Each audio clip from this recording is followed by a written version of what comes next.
You have massive volumes of oil moving around the country in ways that fundamentally aren't as safe as they could be.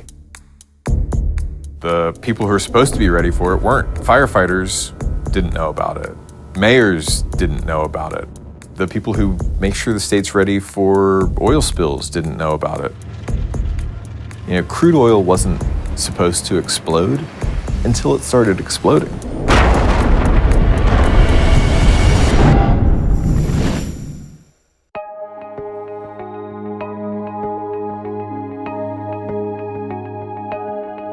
The volume of crude oil transported over North America's rail lines has exploded in number. Since 2008, there's been more than a 4,000% increase in crude oil traveling through communities in the United States and Canada, and not without problems. Trains hauling oil are derailing and exploding, resulting in severe environmental damage and, more unsettling, human casualties.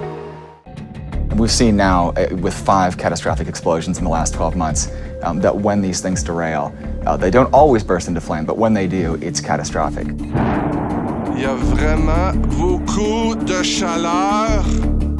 By far the most horrifying accident with an oil train was in a little town in Quebec. It slipped its brakes, rolled into town, derailed, and when it blew up, 47 people were killed almost instantly, leveled 4 blocks of town. People were horrified, and there was a lot of questions about whether or not something like that might happen again.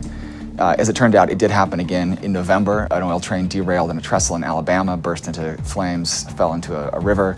In December, an oil train derailed outside of Fargo, North Dakota, and exploded catastrophically. In January, a train derailed in New Brunswick, blew up. And then just earlier this month, a train derailed in Lynchburg, Virginia, right next to downtown, fortunately not killing anybody, and also burst into flames and fell into the James River. The fires can be so dangerous that first responders can't even approach the blazes.